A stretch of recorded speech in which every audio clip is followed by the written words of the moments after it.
So you're thinking you're going to go in, tell your side of the story.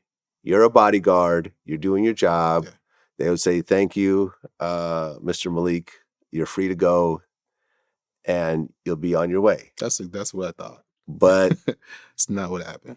what ultimately happened was you were given no bail. No bail. You just had a 2-year-old son. Yes. And they put you in solitary. Yes. Keep away. How much of a shock was that to be told that, especially with your high-priced lawyers and everything else like that? Man, I was devastated, to be honest with you. Because I thought it was like a nightmare, like a dream. Like tomorrow, okay, I'm gonna wake up and this is gonna be different. I'm really not in here. And so that turned into the first night, turned into a week, and then that week turned into months, and then it turned into something all the time for a long time.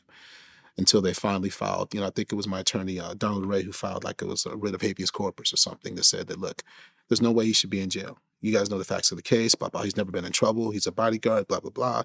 And so Judge Ito finally gave me bail. Same Judge Ito that did the OJ trial, was Same it? Judge, yes. Wow. Yeah. Provided that, I'd be on house arrest, which has never been done before. Okay. Because you turn yourself in. Yeah. Do you and Snoop turn yourself in the same time? Yes. Okay. That was after the American Music Awards. And Snoop gets on stage and said, I'm innocent. And then right afterwards, was he arrested or turned himself in? No.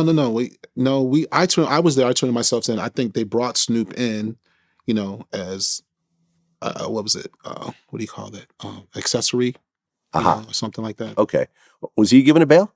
Yes. He was given a bail. $1 million, right? $1 million, because he wasn't the trigger man. So. Okay. So that's why, so you got no bail, he got bail. Mm-hmm. Whew. So you're sitting for 1 year in jail in LA County.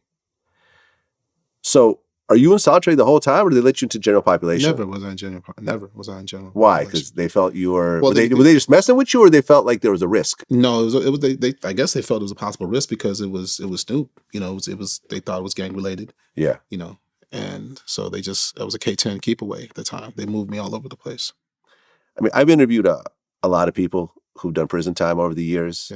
Yeah. And when I've asked them, like, for example, people like Michael Franzese, the ex-mafia member, when I asked them the worst thing they've ever went through in life, a lot of them have said solitary confinement. You have no idea, man. Yeah.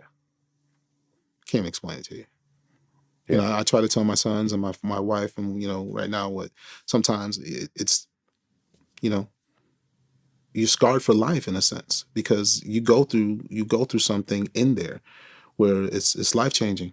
You go through a metamorphosis in there, like the movie Hurricane. Remember that? Yeah. I went through that stage. I went through a lot of that.